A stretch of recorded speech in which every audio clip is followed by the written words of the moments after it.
One thing that I've been stressing to agents, and again, if I'm moving a little bit too fast or too forward in your journey and in your careers, you guys let me know. But if you are selling properties or you do have buyers that are putting in multiple offers on homes, this is something that I suggest you start to do if you're not doing it already in this market, because the market is changing every day and it's going up in value each and every month. So what I'm telling you is that the pending sales have become very, very important.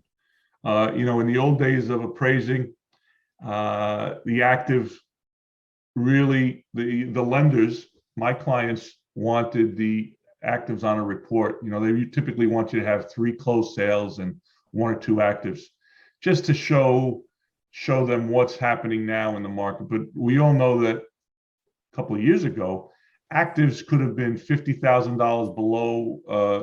Actives could have been priced $50,000 above market value. It's really like homeowners would force brokers to put a number up there that may not have been true. So the actives never really were that important. But in today's market, the pending sale is so important. So I would ask you, and I would tell you that when you go to meet an appraiser for that appraisal appointment, you want to bring a couple of sales with you, but you also want to bring pending sales. And with the pending sale, you want to make sure that you've spoken to the selling agent and you have an idea of where that landing area is for that sales price.